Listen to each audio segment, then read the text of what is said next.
Japan has the coolest shops selling really rare video games and collectibles, especially ones that are still in their original box.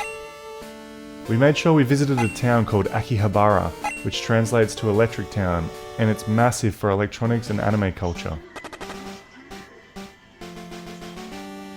We visited so many of these game shops and saw some really interesting and unique things. When walking around this town, make sure to go to these two shops called Yellow Submarine and Super Potato. They have the coolest stuff, both for sale and not for sale.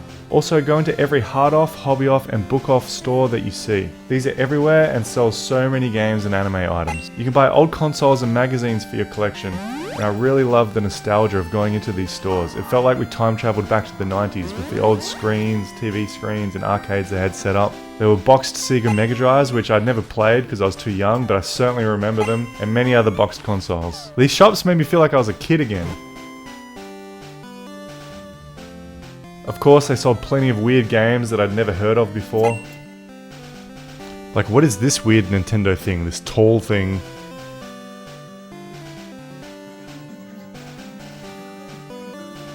My favourite had to be the Game Boys and Game Boy Color. There was such a large selection of boxed Japanese Game Boys. Lots of boxed games, Pokemon games, and all the old favourites.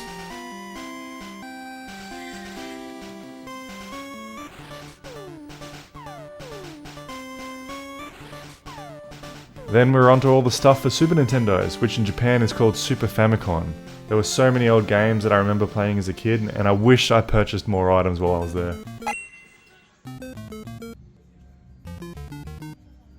And of course, the good old Nintendo 64, which was as popular as ever in Japan.